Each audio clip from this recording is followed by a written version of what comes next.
अबड़ नखरा वाली भैया के साली तोहिला बना अपन घर वाली तोहिला बना अपन घर वाली।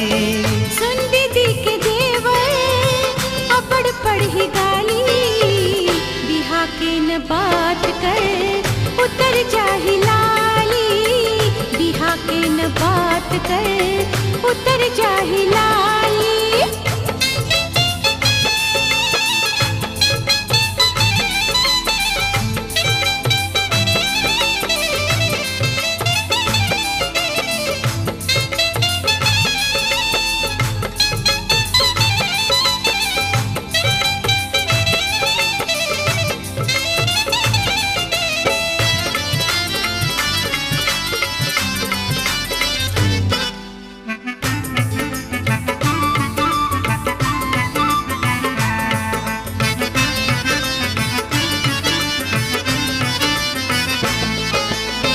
मेला माँ घुमैहा सलीमा दिखैहा होटल माँ बैठा के जो खाबे खवैहा रे होटल माँ बैठा के जो खाबे खवैहा।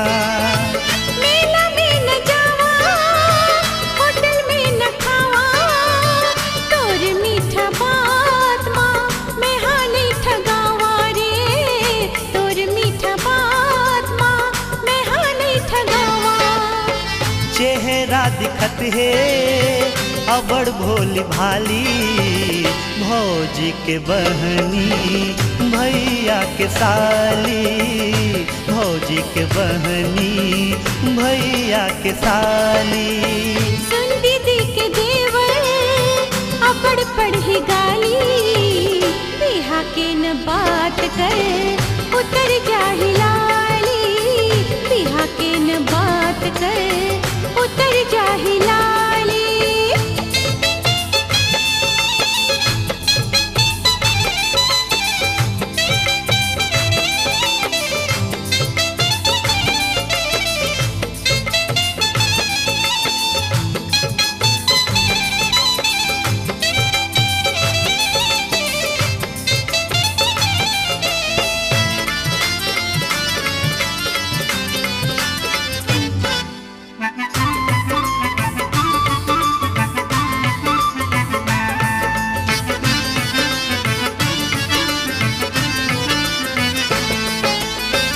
भैया ला मनैहा चर्चा तोर चलैहा भौजी ला पटा के ददा ला पठोइहा रे भौजी ला पटा के ददा ला पठोइहा।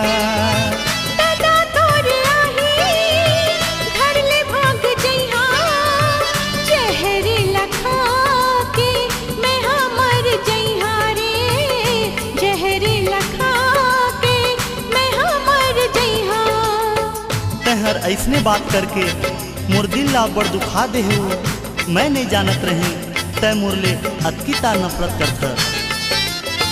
बात तोरे सुन के उतर गे मुरलाली भौजी के बहनी भैया के साली भौजी के बहनी भैया के साली। सुन दीदी के देवर उतर गे तोर लाली बन के मैं आहा तोरे च घर वाली बन के मैं आहा तोरे च घर वाली।